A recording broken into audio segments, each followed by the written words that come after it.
আজকে জুমার রাত, একটা বরকতময় দিনের রাত। একই সাথে আমরা আসন্ন মাহে রমাদানের একদম কাছাকাছি চলে এসেছি। আমরা আল্লাহর কাছে দোয়া করি আল্লাহ পাক আমাদেরকে রমাদানে পৌঁছে দিন এবং রমজান মাসে বেশি বেশি নেক আমলের মধ্য দিয়ে নিজেদের গুনাহ মাফ করানোর তৌফিক দান করুন। নবী করিম সাল্লাল্লাহু আলাইহি ওয়াসাল্লাম একটা হাদিসের মধ্যে বলেছেন, সেই ব্যক্তির জন্য ধ্বংস যে রমাদান মাসকে পেয়েছে কিন্তু রমজান মাসকে পেয়েও তার গুনাহ মাফ করতে পারল না। আমরা যেন তাদের অন্তর্ভুক্ত না হই, আল্লাহ পাক কবুল করুন, আমিন। তিনি আরও বলেছেন, সেই ব্যক্তির জন্য ধ্বংস যে ব্যক্তি বৃদ্ধ পিতা মাতাকে পেয়েছে অথবা দুজনের একজনকে পেয়েছে, তাদের খিদমত করে জান্নাত লাভ করতে পারল না, সেই ব্যক্তির জন্য ধ্বংস। তিনি আরও বলেছেন, সেই ব্যক্তির জন্য ধ্বংস যে ব্যক্তির সামনে আমার নাম উচ্চারিত হয়েছে কিন্তু সে আমার নাম শুনেও সাল্লাল্লাহু আলাইহি ওয়াসাল্লাম দরুদ পাঠ করে নাই। আমরা এই তিন ব্যক্তির অন্তর্ভুক্ত হতে চাই না, আল্লাহ পাক আমাদেরকে কবুল করুন। জুমার রাতে কিছু কথা বলতে চাই যেগুলো জুমার দিনে আপনাদের কাজে আসবে ইনশাআল্লাহ তাআলা। এখান থেকে শুরু করে আমি রমাদান, সমসাময়িক প্রসঙ্গ এবং কোরআন এগুলোকে টাচ করার চেষ্টা করবো ইনশাআল্লাহ আযজা ওয়া জাল। ওয়া মা তাওফীকি ইল্লা বিল্লাহ আলাইহি তাওয়াক্কালতু ওয়া ইলাইহি উনীব। আল্লাহ রাব্বুল আলামিন দুনিয়াতে আমাদেরকে নির্দিষ্ট একটা সময় দিয়েছেন, অফুরন্ত সময় দেননি। আমরা সেই সব উম্মতের অন্তর্ভুক্ত নই যাদের 1000,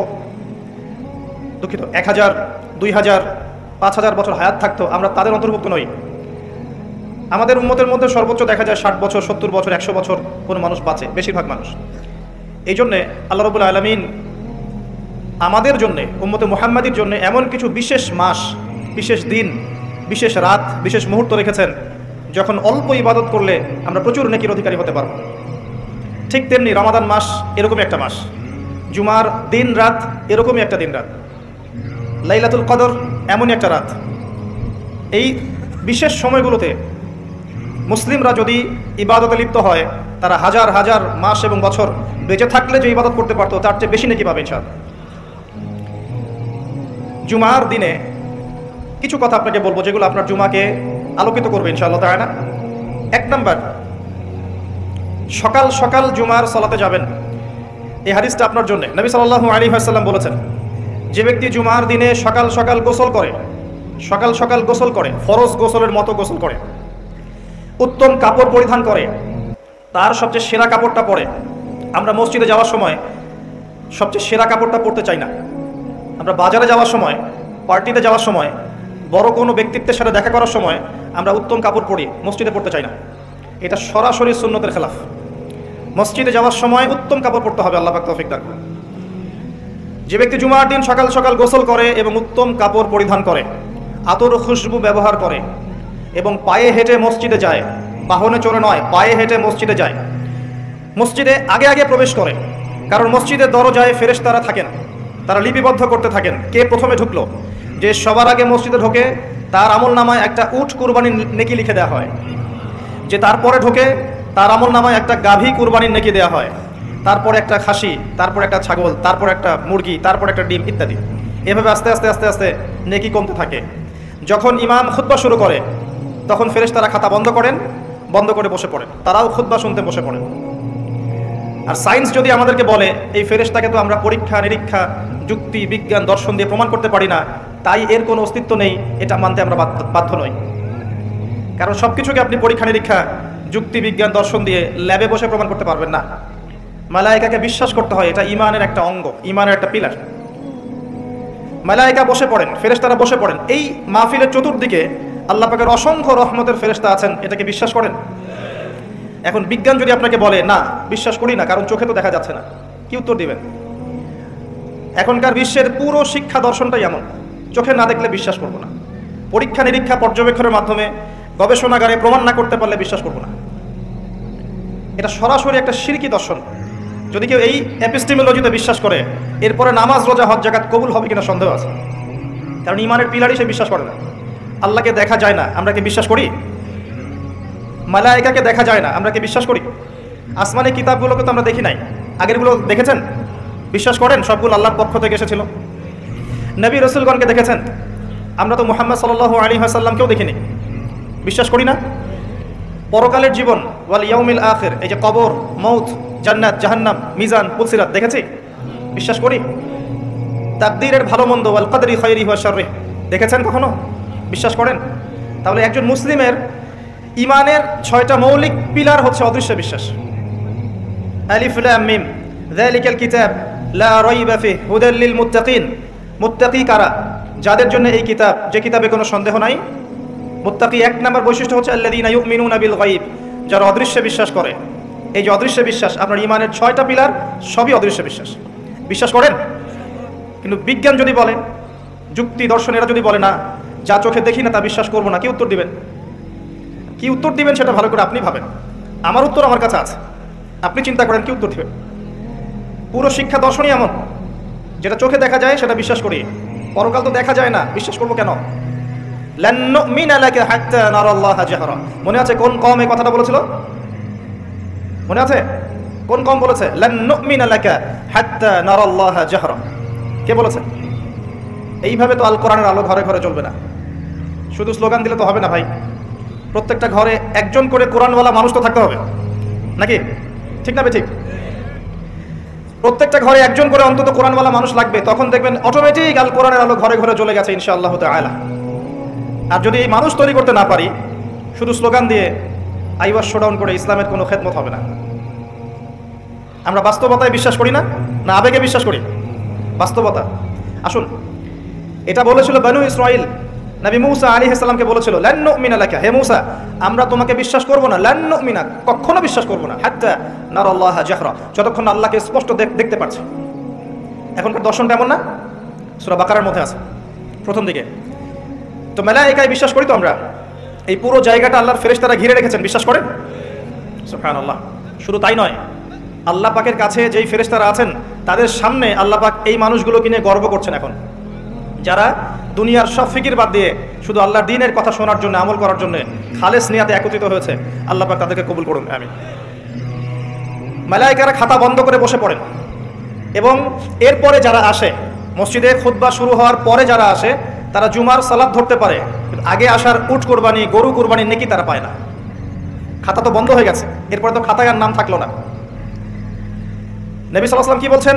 জুমার দিন সকাল সকাল গোসল করে কেউ যদি উত্তম কাপড় পরে, সুগন্ধি ব্যবহার করে সকাল সকাল মসজিদে প্রবেশ করে এবং ইমামের কাছাকাছি বসে পড়ে, বসে খুতবা শুনতে থাকে, কাউকে কষ্ট দেয় না।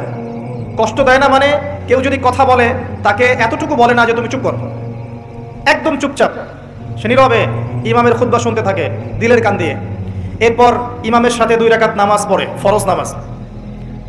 নবী করিম সাল্লাল্লাহু আলাইহি ওয়াসাল্লাম বলছেন, এই ব্যক্তির আমলনামায় প্রত্যেক যে পদক্ষেপ ফেলে সে মসজিদে এসেছে, প্রত্যেক পদক্ষেপের বিনিময়ে 1 বছরের নফল রোজা আর 1 বছরের নফল নামাজের নেকি দেওয়া হবে। ছোট্ট একটা কাজ এই জুমার দিনে করেন, আপনি প্রত্যেক পদক্ষেপে হাজার হাজার বছর ইবাদতের নেকি পাচ্ছেন।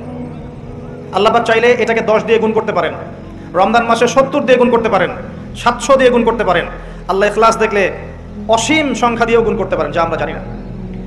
তো আমরা নিয়াত করি ইনশাআল্লাহ আগামী জুমায়, আগামীকাল সবাই এভাবে জুমার নামাজে আসবো ইনশাআল্লাহ। নিয়াত করছেন তো?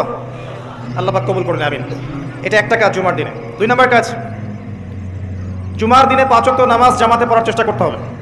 শুধু জুমার নামাজ পড়তেই মসজিদে আসা যাবে না। ফজর, জোহর, ফজর, জুমা, আসর, মাগরিব, ইশা 5 ওয়াক্ত সালাতেই চেষ্টা করতে হবে জামাত ধরার জন্য। পারা যাবে ইনশাআল্লাহ, আল্লাহ কবুল করুন, আমিন। 3 নম্বর, জুমার দিনে 2টা মুহূর্ত আছে। কয়টা মুহূর্ত? 2টা বললাম এই কারণে, হাদিসে কিন্তু 2টা বলা নাই, বলা আছে একটা। কিন্তু ওই একটা মুহূর্তের ব্যাখ্যায় আলেম ওলামারা 2 রকম মত দিয়েছেন, তাই আমি 2টোর কথা বলেছি। 2টো সময় আছে, এই সময় যদি আপনি দোয়া করেন, আপনার রিজিক যদি হালাল হয়, আপনার আকীদায় যদি শিরক না থাকে, আপনার আমলে যদি বেদাত না থাকে, ইনশাআল্লাহ আপনি যা চাবেন আল্লাহ তাই দিবেন। সময় দুটো হচ্ছে, 1, ইমাম সাহেব খুতবা শুরু করার পর থেকে নামাজ শেষ করার আগ পর্যন্ত এই সংক্ষিপ্ত সময়ে আপনি দোয়া করতে থাকবেন মনে মনে, ইনশাআল্লাহ দেখবেন আল্লাহ আপনার দোয়া কবুল করেছেন। 2, আসরের নামাজ শেষ হওয়ার পর থেকে মাগরিব পর্যন্ত এই যে সময়টা, এই সময়ের মধ্যে দোয়া করবেন, ইনশাআল্লাহ আল্লাহ আপনার দোয়া কবুল করবেন। 2টো। জুমার দিন বেশি বেশি দোয়া করবেন। 4 নম্বর, জুমার দিনের অন্যতম সেরা কাজ হচ্ছে নবী সাল্লাল্লাহু আলাইহি ওয়াসাল্লামের উপরে দরুদ পড়া। এই দিন নবী সাল্লাল্লাহু আলাইহি ওয়াসাল্লামের সামনে দরুদগুলোকে পেশ করা হয় এবং নাম উল্লেখ করে করে পেশ করা হয় যে আপনার উম্মতের অমুকের পুত্র অমুক আপনার প্রতি সালাম পাঠিয়েছেন, সুবহানাল্লাহ। তখন নবী সাল্লাল্লাহু আলাইহি ওয়াসাল্লাম সালামের উত্তর দিয়ে থাকেন। যদি আপনি নবীর সালামের উত্তর পেতে চান তাহলে বেশি থেকে বেশি দরুদ পড়েন এবং জুমার দিনে আরও বেশি বেশি দরুদ পড়েন। আল্লাহ পাকের এক শ্রেণীর ফেরেশতা আছেন যারা শুধু দরুদগুলোকে কালেক্ট করেন, শুধু দরুদগুলোকে কালেক্ট করে নবী সাল্লাল্লাহু আলাইহি ওয়াসাল্লামের কবরের রওজায় পৌঁছে দেন। সুবহানাল্লাহ। এগুলো বিশ্বাস করতে হয় না? চোখে দেখা যায়? একটা বিষয় আমাদের বুঝতে হবে, আল্লাহ পাকের জ্ঞান অসীম আর মানুষের জ্ঞান ক্ষুদ্র। আল্লাহ পাক মানুষকে জ্ঞান শিখিয়েছেন, তাই ক্ষুদ্র জ্ঞানের অধিকারী মানুষ আল্লাহর অসীম জ্ঞানকে ধরে ফেলবে, এটা কি সম্ভব?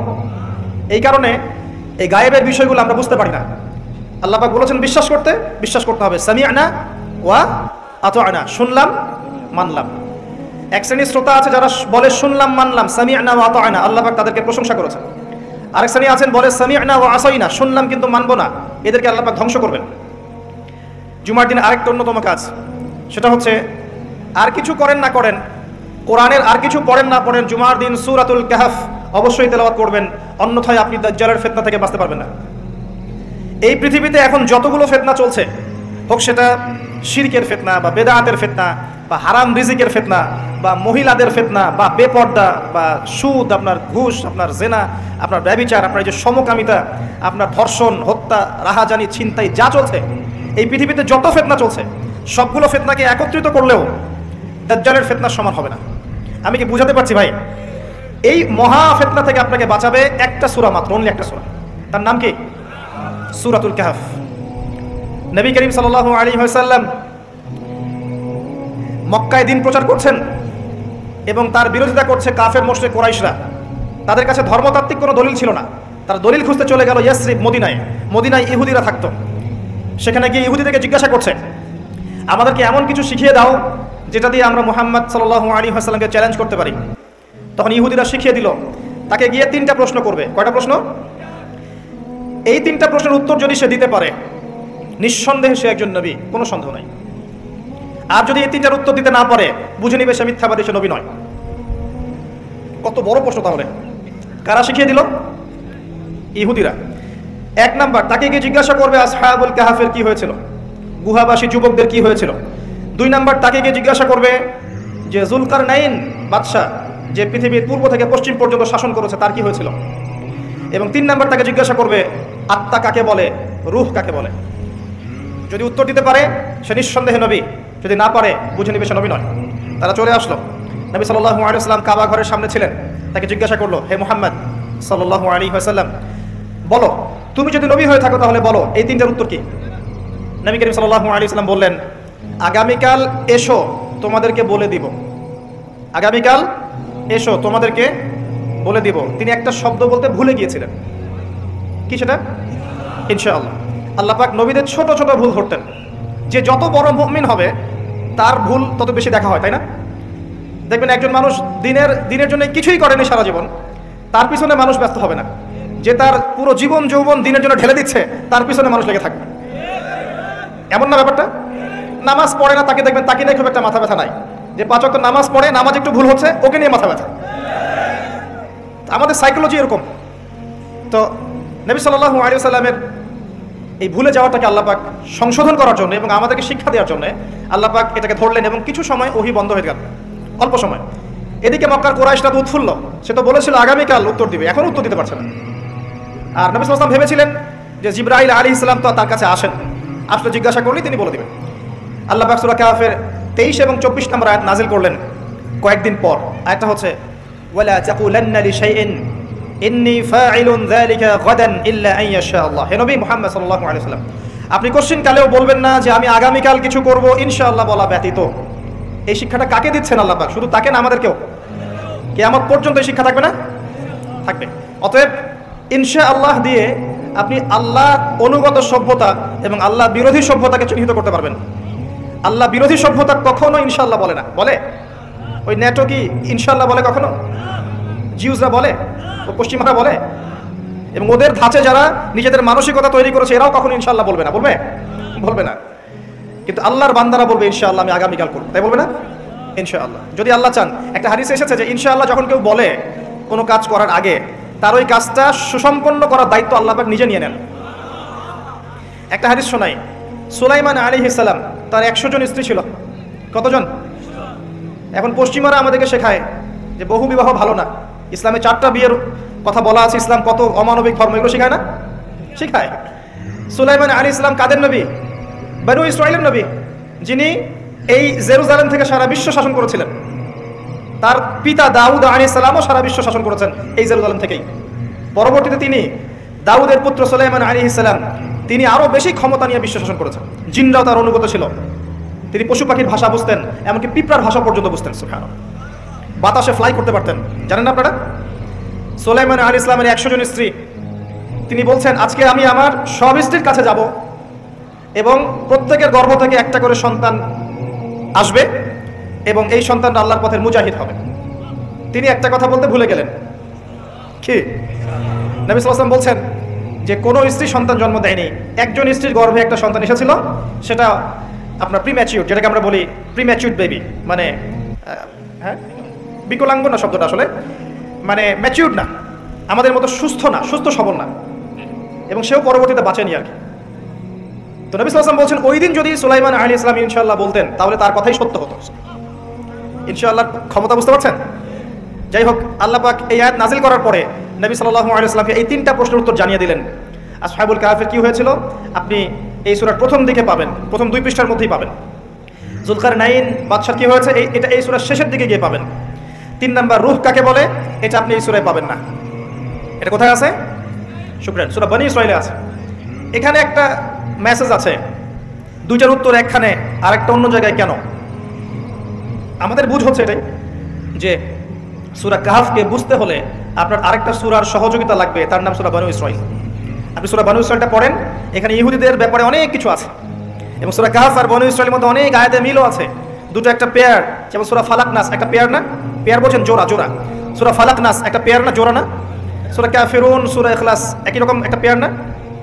এরকম কিন্তু সূরা এই যে ওয়াদুহা ওয়াল লাইলি ইযা সাজা, এই সূরা, তারপরে সূরা আলাম নাশরাহ লাকা সাদরাক একটা পেয়ার মনে হয় না? এরকমই সূরাতুল বনী ইসরাঈল, সূরা কাহফ একটা জোড়া। তো আমি বনী ইসরাঈলের দিকে আপনাদেরকে ফোকাস করতে বলিনি আজকে, আমি বলেছি আপনারা সূরা কাহফটা পড়বেন অন্তত। এই 3টা ঘটনার পাশাপাশি সূরা কাহফে আরও কিছু আছে।